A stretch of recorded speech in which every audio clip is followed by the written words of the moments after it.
Hola a todos, muy bienvenidos y bienvenidas al nuevo programa de Prospectivas Chile. Hoy día tenemos la gran oportunidad de conocer a quienes elaboraron el primer estudio de prospectiva en nuestro país. Me refiero a Juan Manuel Fábrega y a Hernán Acuña, quienes estuvieron trabajando en una institución que se dedicó a los estudios de futuro en la Universidad de Chile, que estuvo financiada por el PNUD, y nos van a contar más adelante sobre eso. Pero también hoy día vamos a hablar de este libro que se llama Perfiles y tendencias de la cuenca del Pacífico, una visión desde Chile. ¿Y por qué? La razón principal es que este es el primer estudio de prospectiva que se hizo en nuestro país en los años 90. ¿Y quiénes fueron los autores? Bueno, Juan Manuel y Hernán, a quienes tenemos hoy día invitados, y los quiero presentar. Primero agradecerles obviamente que se estén dando este tiempo. Para mí siempre es agradable conversar con ustedes, siempre están disponibles para ayudarnos, ayudarme en recolectar la información, sobre todo de la historia de la prospectiva en nuestro país. Juan Manuel es geógrafo, magíster en docencia universitaria, diplomado en economía urbana y en Japón diplomado en políticas de desarrollo económico.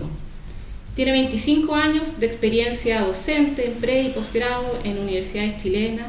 También es expositor y relator, ex consultor nacional del PNUD. Y Hernán Acuña es antropólogo, ex analista de la Fundación de Estudios Prospectivos de la Universidad de Chile, diplomado en Planificación de Desarrollo Regional, Agencia de Cooperación Internacional de Japón, diplomado en Planificación Urbana, Oficina de las Naciones Unidas para la Reducción del Riesgo de Desastres de Japón, ex coordinador de programas de la Agencia Chilena de Cooperación Internacional para el Desarrollo, ACSI, ¿cierto? Sí. Bueno, muchas gracias por estar aquí y poder una vez más estar juntos para conversar sobre este tema de la prospectiva. Gracias por la invitación. Hernán, antes de ir al libro me gustaría que nos contaras así bien en general cuáles son los inicios de la prospectiva en Chile y cómo surge este libro. Bueno, mira, la experiencia chilena en investigación prospectiva desde el punto de vista académico nace el año 1986 con la ocasión de un proyecto del Programa de Naciones Unidas para el Desarrollo en conjunto con la Universidad de Chile y la Fundación de Estudios Prospectivos y el Ministerio de Relaciones Exteriores. Este es un programa de carácter triangular que tiene esos tres actores. La Nación Unida pone la parte internacional, de cooperación internacional, el gobierno a través del Ministerio de Relaciones Exteriores y la Oficina de Planificación, y la Universidad de Chile elaboran lo que son las líneas de trabajo o ejecutan las iniciativas o los programas que esta fundación tiene. Fue creada con los fines de carácter académico, científico, de extensión, y fue dirigida por un directorio y un equipo técnico transdisciplinario de investigación, de investigadores y analistas. Su objetivo fundamentalmente fue promover la investigación prospectiva y asesorar a organismos públicos y privados en materia de análisis prospectivo para nutrir fundamentalmente la toma de decisiones. Tiene las áreas a las cuales se focalizó fue primero partir de cero, o sea, formular un corpus teórico y factual de la investigación prospectiva, focalizándose en tres líneas de trabajo. Una fue el método general de la investigación prospectiva, la gran metodología, cómo se estudia el futuro, los procesos de toma de decisiones y la planificación estratégica. En esa época estaba recién empezando estas materias. Por otro lado, un área fuerte fue dedicarse a investigar los métodos y técnicas de investigación de futuros. Yo diría que se focalizó fundamentalmente en Delphi, método de escenarios integrados, y el otro tema fue analogía histórica, entre otras técnicas que había en ese momento. El otra área, establecer estudios de macrotendencias, cuyo objetivo fue fundamentalmente identificar tendencias y detección de eventos en áreas claves para el desarrollo nacional, recursos naturales, educación, ciencia, tecnología, precisamente la cuenca del Pacífico, cuál es la relevancia para Chile, estudio de población, recursos de información y planificación de zonas extremas, que fue un área interesante que también se abordó. También se hicieron muchos cursos y seminarios y talleres sobre prospectiva, destacando, yo diría, la investigación en informática educativa. En ese tiempo estuvo el Ruth Donoso con un programa muy interesante que era Quimanche, que era introducir la educación computacional en los niños, en los colegios, y el otro es aplicarla en la elaboración de las estrategias regionales de desarrollo, que es una línea de trabajo que tenía en ese momento el antiguo ODEPLAN. Y al mismo tiempo se hicieron algunas publicaciones, dentro de las cuales se hizo un encuentro chileno-latinoamericano de perspectiva, que permitió la reunión de personas que estaban pensando el futuro en diversos países de Latinoamérica, Brasil, Colombia en ese tiempo. Y el otro trabajo fue el que tú me acabas de preguntar, es la cuenca del Pacífico, que sacamos este libro.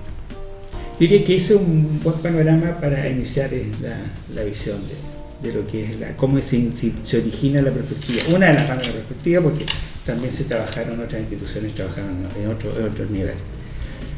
¿No? Pero esta es la visión académica. Y Juan Manuel, tú te incorporas a este equipo. ¿Cuál fue tu rol en esto? Porque eres coautor de este libro. Sí, bueno, muy interesante. Mientras Hernán me ponía esta suerte de reseña histórica, yo me iba acordando de esa época, hace 35 años exactamente. Y lo primero es ver lo que pasaba en el país hace 35 años, fines de los 80, principios de los 90, uno de los organismos que componía, digamos, esta triada, ¿cierto?, de este proyecto, pasaba de ODEPLAN a MIDEPLAN, por ejemplo. La Universidad de Chile también tenía grandes cambios, está recién instaurándose la democracia, por lo tanto había todo un espíritu de renovación. Y en lo personal yo estaba egresando de mi carrera y bien alejado de lo que eran mis pares en realidad. Yo hice mi tesis, me acuerdo, en cuencas hidrográficas justamente, por lo tanto tenía un panorama bien claro, bien experto, diría yo, de lo que era una cuenca hidrográfica, y con un sistema geográfico de información, que era aplicar tecnología, algo que ahora se usa muy libremente, digo, hay un montón de software de eso. De hecho, todas las grandes compañías usan sistemas geográficos de información, pero en ese entonces no se conocían.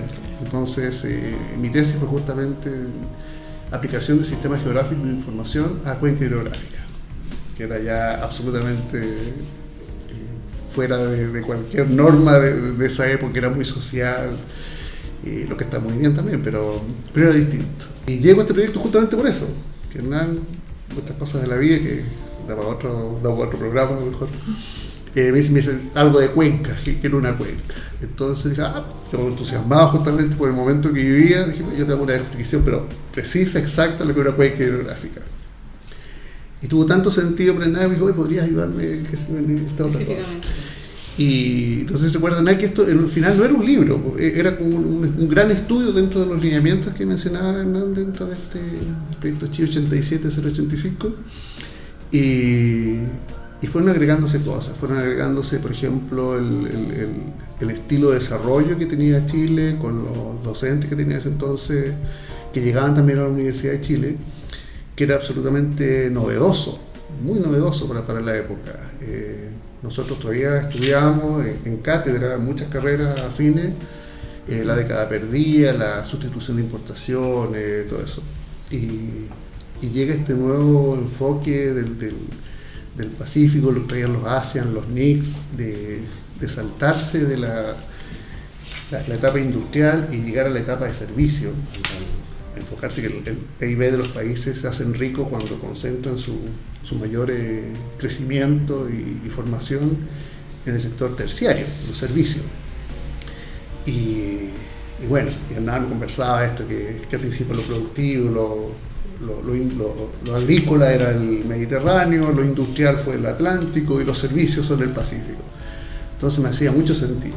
Y fueron agregándose ideas y al final concluimos, oye, esto ya tenemos, o sea, está muy grande para hacer un paper, un poquito grande para hacer un estudio, tiene muchos temas para tener un solo objetivo, entonces al final salió un libro de a poco. Me acuerdo un poco la historia de un libro de Isabel Allende que cuenta lo mismo, que dice que eran historias, al final tengo tanta historia que al final es un libro. Aquí fue más o menos lo mismo. Y sí, pues, efectivamente se conjugaron un montón de factores, de eventos, como diríamos en perspectiva, que surgió esto. Y surgió toda una línea y que ha sido, creo yo, un aporte, pero fue un aporte tal vez muy anónimo a lo mejor. Influyó en mucha gente, a quienes leyeron el libro. Yo recuerdo que en esa época salió en la revista de libros que se llama de crítica en el Mercurio.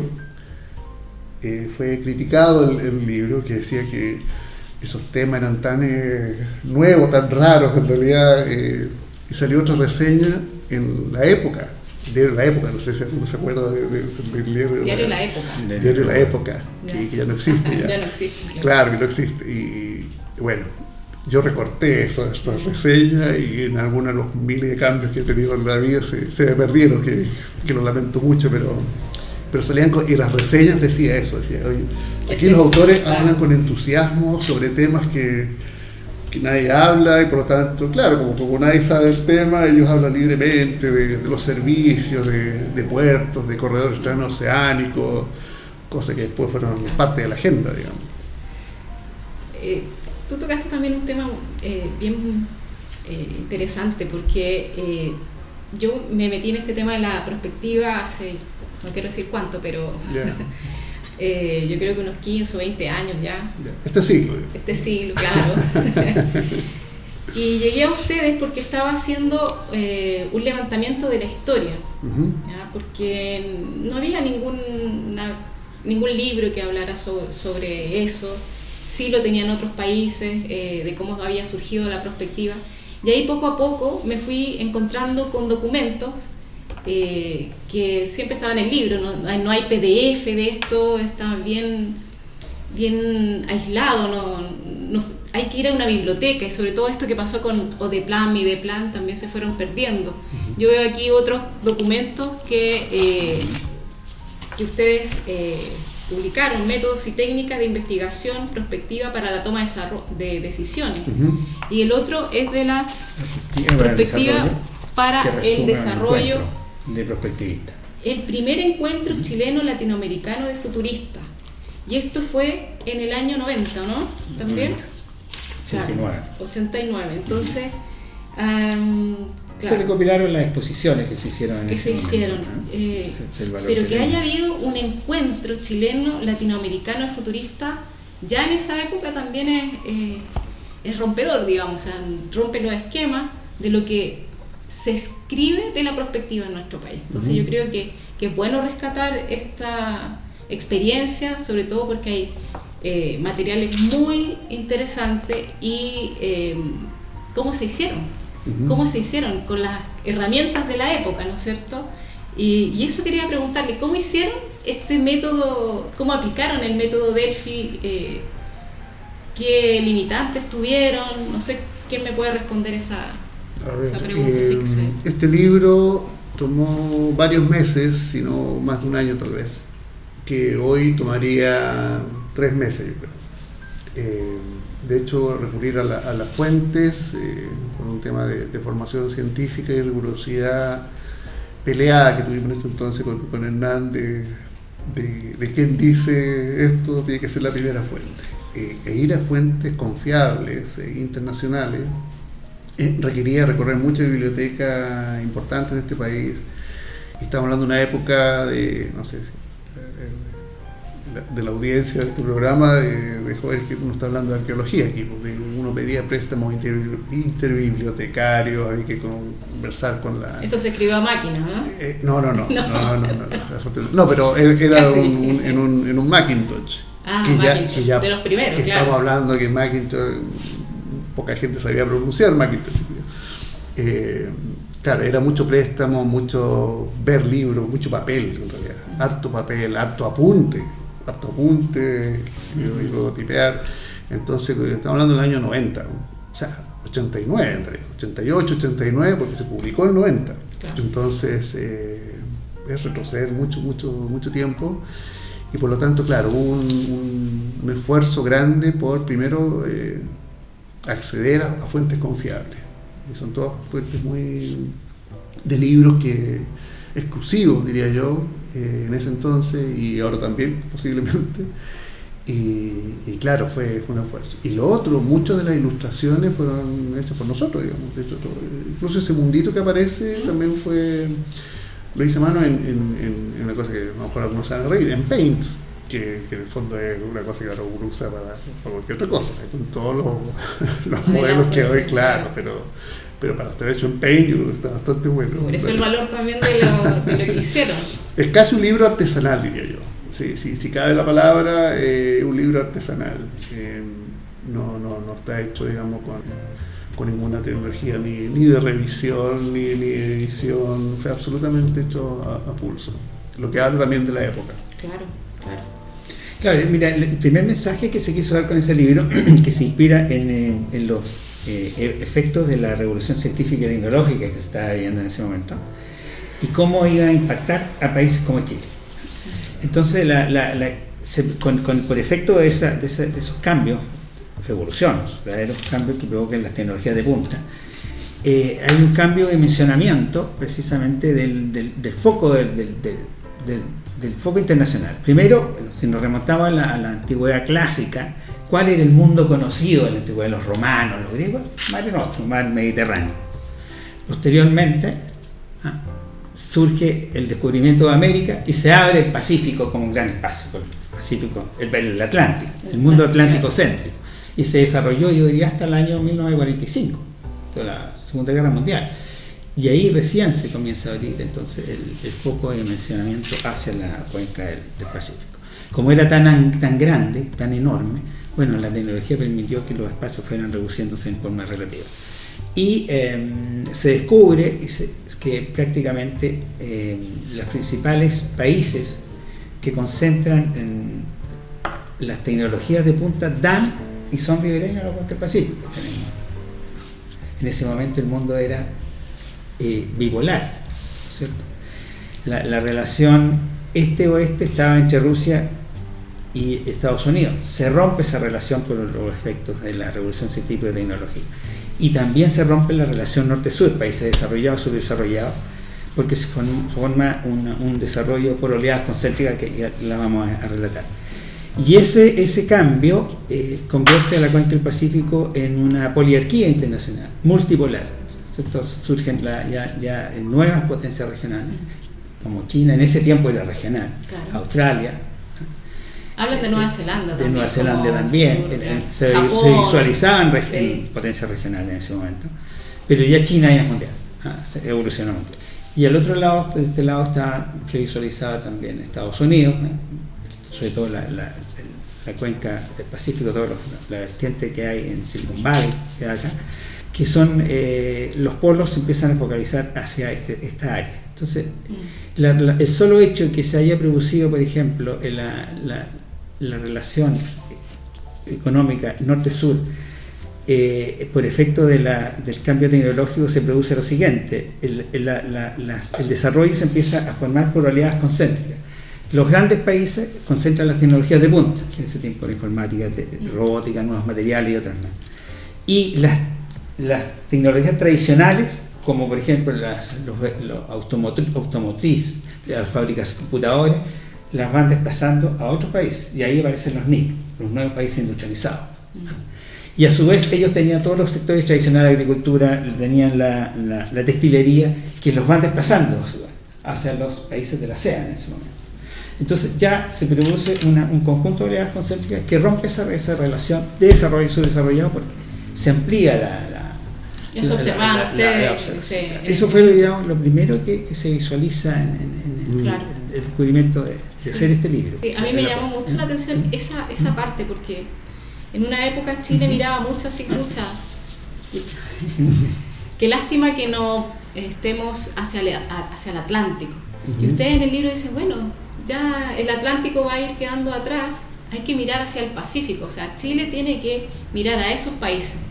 Y eso yo creo que rompía, era un nuevo paradigma, como tú lo explicas, en el cual nosotros, como un país ribereño, ¿no es cierto?, o sea, teníamos que tomar ventaja. Y este libro habla de eso, entre otras cosas. ¿Qué otros escenarios se veían acá? También la Cuenca del Pacífico permite una cooperación y una interrelación de distintas culturas. Ahí se combinan las culturas occidentales, el cristianismo, el taoísmo, todas las culturas, el budismo, etcétera. Son concepciones distintas que se mezclan y se empiezan a producir también las áreas de desarrollo económico y las alianzas estratégicas a través de la zona del libre comercio. La área del libre comercio, yo creo que de ahí aparecen entonces la PEC y otras más, donde Chile visualizó que se le abría un mundo de oportunidades para desarrollar culturalmente, tecnológicamente, comercio y otras áreas que estaban afín con los modelos de desarrollo que tenía Chile. Entonces se abrió un espacio novedoso que curiosamente no estaba en los países de América Latina en ese momento, sino que era mucho más afín con los países que estaban en la cuenca y al otro lado. Sí, teníamos también, yo vuelvo a recordar, digamos, a estos recuerdos en sepia, digo yo, del año 90. Había también una corriente académica, por así decirlo, respecto al desarrollo, al crecimiento. Y Chile logró a fines del siglo pasado, a principios de esto, un crecimiento sostenido de 2 dígitos incluso, que nos hacía muy lejanos, digamos, nos hizo separarnos en términos de indicadores de nuestro barrio, que es Latinoamérica, y nos hizo parecer mucho a los países de ASEAN sobre todo. Como decía Hernán, había países de punta que son los innegables, que son Japón, había otros que eran Hong Kong, Singapur, que eran los NICs, que básicamente eran de raíz china y eran llamados los dragones, los 4 dragones. Y luego venía, como decía Hernán, los ASEAN, estaba hablando de Malasia, Filipinas, qué sé yo, que eran los tigres. Ahora, como en Sudamérica no había tigres, o sea, no había tigres, hay jaguares, se acuñó esto de que somos los jaguares de Latinoamérica, porque nuestros indicadores, De acuerdo. Claro, nuestros puntos, nuestro PGB se parece mucho a estos países ASEAN, y por lo tanto da una esperanza, y da una esperanza muy, muy fundada. Primero, porque había un crecimiento sostenido, nos habíamos saltado, a diferencia de Latinoamérica, de la industrialización, de forzar, digamos, sustitución de importaciones, de potenciar la industria local, que en Chile fracasó, digamos, y obviamente por la extensión, nuestra característica no da para eso, nuestro mercado es muy chico, está muy disperso, los medios de transporte y distancia hacen imposible, inviable ese tipo de modelo, y por lo tanto se adoptó justamente el tema de los servicios, puertos, carreteras, como decía, el potenciar posibles corredores bioceánicos, y nos dimos cuenta también, yo creo que nosotros, no sé, nadie nos dijo, o juntando ideas, de que Chile justamente en este nuevo escenario, si ponemos como un área geográfica privilegiada el Océano Pacífico, donde todos los países ribereños son los países de punta, porque igual Estados Unidos, igual está Rusia, Japón, todos los NICs, todos los ASEAN, y nosotros, con la ventaja que nosotros tenemos presencia tricontinental. Tenemos que ser todo el borde sur inferior de la cuenca del Pacífico, tenemos puntos en presencia en la Antártica y un puesto con Isla de Pascua. Por lo tanto, todo ese triángulo es de todo el Océano Pacífico. Nosotros tenemos el cuadrante sur-poniente, por así decirlo, del Océano Pacífico, lo que ya es una ventaja para cualquier corredor, ruta comercial, y por lo tanto lo que habla un poco este libro es que esa ventaja hay que aprovecharla. O sea, estamos viendo que ya todo se va a dar en el esa es la visión de futuro que ustedes claro, decíamos, O sea, el Compartiendo comercio, en el libro, claro. el porcentaje de comercio que se da entre los países del Pacífico hace justamente un espacio de acercamiento. De hecho, hubo un congreso en Valparaíso, que también de esa época, un poquito después tal vez, que era de el Océano Pacífico, Bridge or Barrier, decía algo así, como si era como barrera o puente. Recuerdo que duró 2 días en la Santa María, me acuerdo. Y hablaba de eso, de que esto ya dejara de ser una frontera, una barrera, y fuese justamente un puente, claro, en la cual Chile tenía y tiene muchas ventajas. Se estaba hablando recién de que, o sea, recién en esa época me transporté, de que el canal de Panamá no iba, qué sé yo, a tener tanta capacidad para los nuevos barcos, porque las embarcaciones sí, por tamaño. Entonces decimos que es momento de prepararse para que los barquitos vuelvan a pasar. Ya en el 90 hablaban de eso. Es que hablamos de eso, claro. En realidad, Sí. O sea, la tendencia, estudiamos otras tendencias del comercio, el flujo de comercio, también el hipotético caso que siguiera hacia el Atlántico, el canal de Panamá no va a dar, por costo, por capacidad, por infraestructura, por un montón de razones. Por lo tanto, se tendría que volver a usar el corredor, en el cual nosotros obviamente tenemos la Antártica y Punta Arenas, digamos, el estrecho. Por lo tanto, teníamos muchas ventajas que eran aprovechables. Y también en un análisis de FODA, que también en ese entonces se hablaba muy poco, el FODA, que decía, ¿qué hizo el FODA? También lo aplicamos en esta visión, en esta concepción, y como digo, todas esas ideas, cuando más teníamos el contacto de nuestra formación, de académica o profesional, y de lo que leíamos, decíamos, pero estamos... Claro, esto todo aporta, visión, claro. Todo aporta y todo confluye. Se habla en ese entonces del mar presencial de Chile, que luego se echó, qué sé yo, pero bueno. Entonces teníamos todo eso, teníamos esta influencia, teníamos este ejemplo. Entonces decía, bueno, en realidad si estos países chiquititos, sin áreas para cultivar, con poca población, crecen al 10%, al 11% y 12%, como Chile, que tiene más población, más ventaja, más terreno, más potencial, no se podía, claro, y sabe que eso es así, o sea, es un estilo de desarrollo. Yo creo que más que un estudio prospectivo, esto es una propuesta de estilo de desarrollo.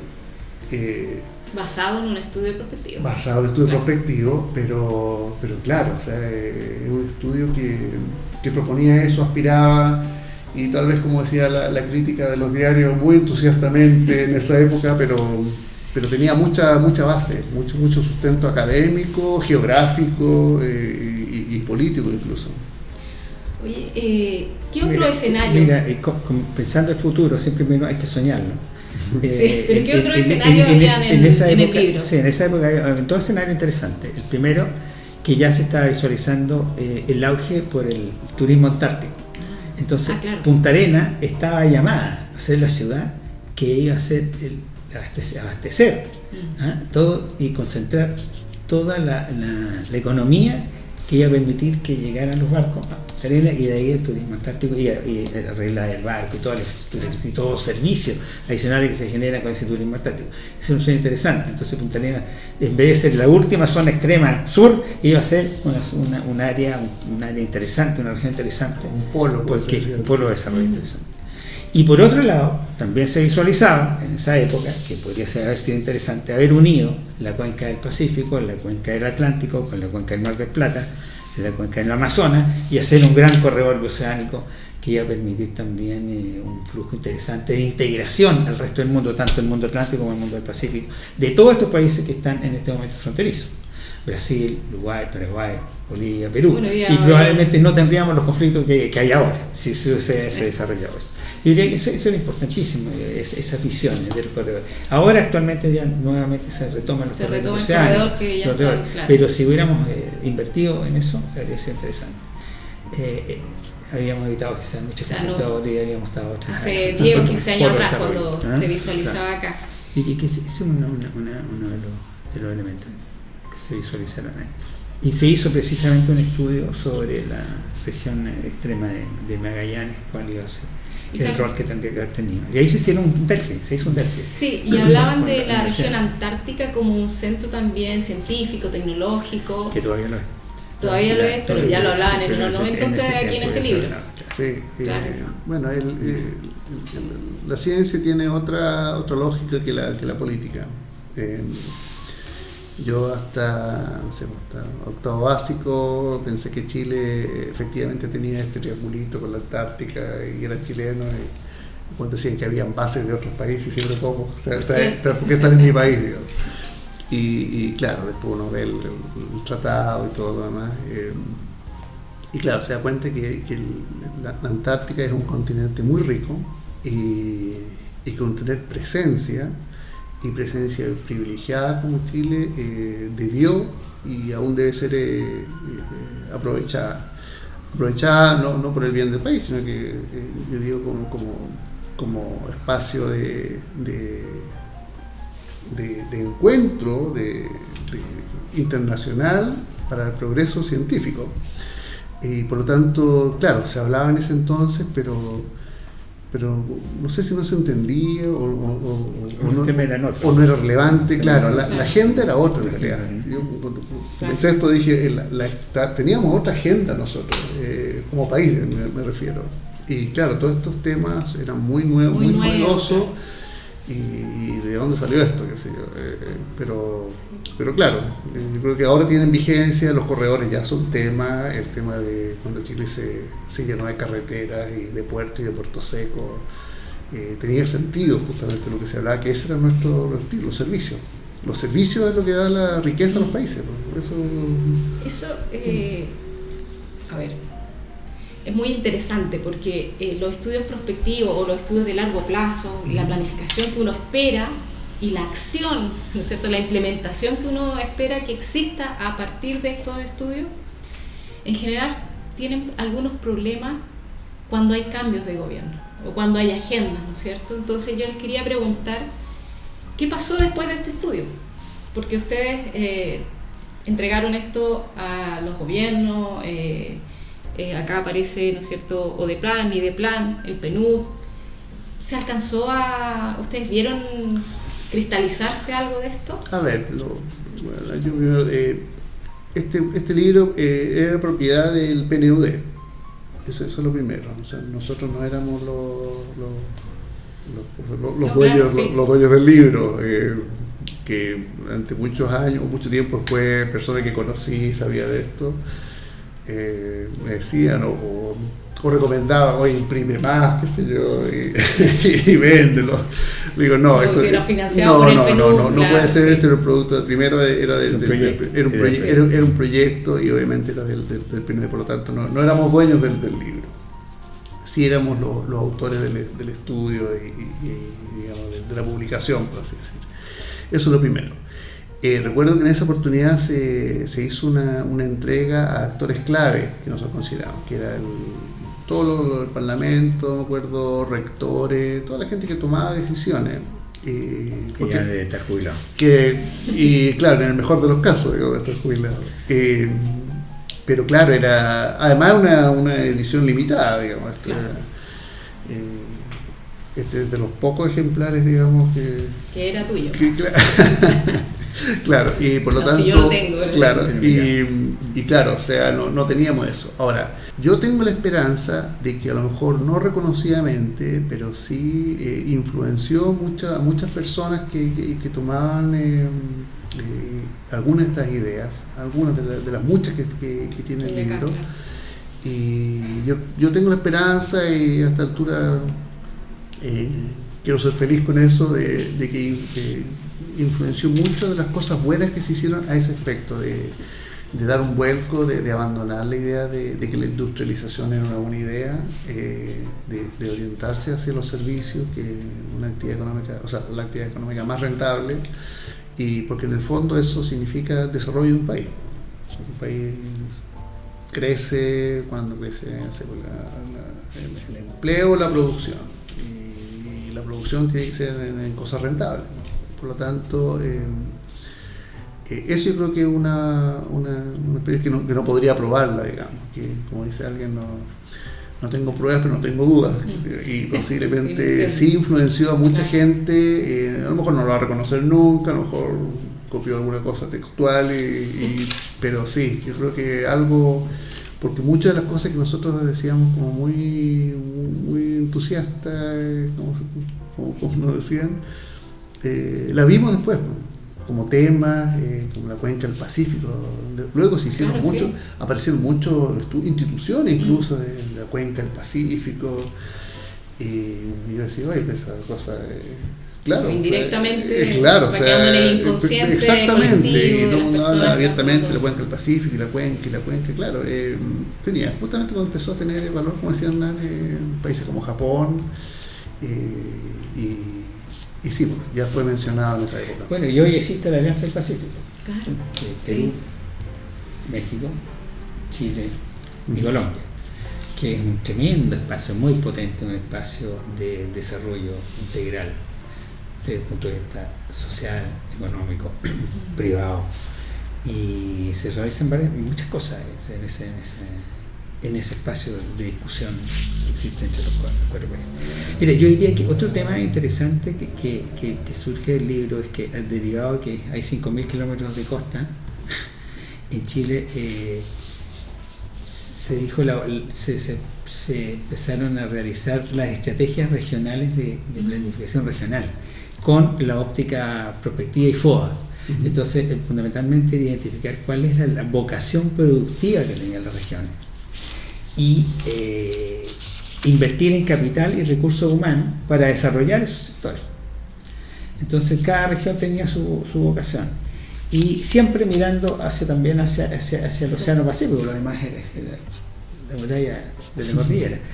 Entonces, también por esa razón, una señal política que se dio a hacer el Congreso en Valparaíso. Si tenemos vocación marítima, bueno, hagamos el Congreso en Valparaíso. Entonces, después las agendas van cambiando, entonces los temas son otros. Entonces, no necesariamente la tendencia se sigue, sino que hay un evento que las van cortando, que son de otra naturaleza, políticos, propósitos, ideas de las personas. Entonces, esa estrategia todavía se realiza, y ahí partieron en esa época. Y entonces toda la inversión pública se orienta a través de precisamente dónde son los sectores que hay que apostar, que tienen valor presente, y que esos excedentes ojalá se inviertan en aquellos sectores que van a tener valor futuro, cosa que no haya un rezago, no se pierda esa plata, sino que se inviertan en aquellos sectores que van a tener un valor económico más alto. Y eso es lo que hay que identificarlos ahora. Sí.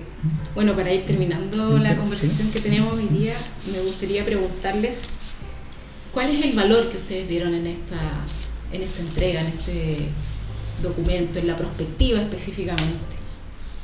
Y también, bueno, si quieren hacer una reflexión aparte. A ver, yo creo que la palabra clave es aprendizaje. Y el aprendizaje tiene que ver justamente con qué voy a hacer con ese saber. Y desde ese punto de vista, pensar prospectivamente es algo que todo el mundo debiera hacer. Y yo creo que mucha gente lo hace, o toma elementos de la perspectiva a lo mejor sin saberlo, o no son tan metódicos, o no están tan ¿cómo se llama? Conceptualizado el concepto, pero sí, pensar prospectivamente yo creo que es una ayuda en el crecimiento, diría yo, incluso personal, es un aporte a la actividad que uno realiza, el plantearse siempre escenarios. Uno en educación escucha hablar de proyectos vitales, por ejemplo, que son importantes para los niños. Bueno, un proyecto vital es en sí una visión prospectiva. O sea, yo creo que si a un niño en enseñanza básica se le dice, o dentro de los objetivos de aprendizaje, en todos los currículums de proyecto vital, bueno, ¿cómo se hace un proyecto vital? ¿O qué es tener un proyecto vital? Debería acompañarse justamente con concepto y con mirada prospectiva. Es decir, que muchas cosas del futuro que tú deseas, tienes que trabajar por eso. No van a pasar, no hay una varita mágica. Milagrosamente, claro. Hay un gran porcentaje de lo que va a ocurrir en el futuro que tiene que ver con lo que tú deseas. Hay muchas cosas que son tendencias y que tú puedes seguir, desviar, atajar, aminorar, y por lo tanto es un trabajo que también se puede hacer. Y lo otro es estar preparado para eventos. En Chile para lo que sí estamos preparados por eventos son los eventos sísmicos, digamos, y Chile tiene claro, o sea, no sé cuándo va a ocurrir, puede ser en cualquier momento, pero estamos preparados. Es lo mismo, eso pasa en la historia, pasa en la vida personal, hay terremotos, digamos, y justamente la capacidad de desarrollo tiene que ver justamente con qué tan preparados estamos para esos eventos. Por lo tanto, yo diría que incluso en el colegio, como diría yo, un proyecto vital debe estar acompañado de un estudio prospectivo. En la universidad, de todas maneras, en todas las carreras que son siempre para hacer un aporte al desarrollo económico, social de un país, tiene que tener una visión prospectiva. O sea, esto es de un propósito, cómo aporto y qué elementos tengo. Hay instrumentos ahora mucho más digitales, más sofisticados que los manuales que tienes tú aquí en la mesa. Pero claro, es un aprendizaje. Y yo, en lo personal, también uno aplica perspectiva siempre. Siempre, digamos, cuando hace un plan, uno visualiza escenarios posibles, deseables, qué sé yo, y todo. Sí, yo creo que debiera ser parte del currículum, diría yo. Del currículum y de la formación profesional. Internalizado, ¿no es cierto? Absolutamente internalizado. Sí. Eso podría decir. Y la otra gran lección es que la información, el conocimiento, el know-how, cómo se hacen las cosas, es la clave del desarrollo. Por eso es necesario invertir mucho en investigación y desarrollo, ciencia y tecnología, de donde salen los nuevos conocimientos. Si no se invierte en eso, estamos copiando o estamos en inercia. Por lo tanto, esa es una gran lección que es clave. Sin conocimiento, sin información, y eso se hace en las universidades y en los centros académicos, en los centros de pensamiento. Entonces ahí hay que invertir, no es gasto, es inversión. Es inversión, claro. Eso es clave. Y otra lección que yo diría también es la fricción del espacio. Se rompe la fricción del espacio, el espacio deja de tener importancia relativa del territorio, porque ya comienzan a operar las famosas redes comerciales, redes de compra, los barcos factoría producen productos, los entregan de acuerdo a cómo son las alianzas estratégicas comerciales para que se entregue acá con ciertas marcas, etcétera. Eso también es novedoso y no necesariamente tiene que haber fábricas terrestres. Después el tema de las grandes pesqueras, los grandes barcos están invadiendo a nosotros de todos los continentes. El espacio ya pierde propiedad. También yo diría otra lección es que el Estado en general es demasiado chico para los grandes problemas, por lo tanto, problemas del mundo, por lo tanto tiene que establecer integración y relacionarse y alianzas con otros países que son afines, y a su vez también los estados son muy grandes para los pequeños problemas, por lo tanto es necesario, y es una gran lección, en los procesos de regionalización que se hicieron y descentralización político, institucional, administrativa, de tal forma que también se desarrolle la política local, la toma de decisiones por parte de la ciudadanía que está presente.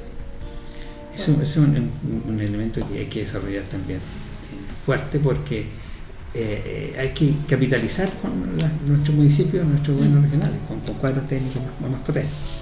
¿No?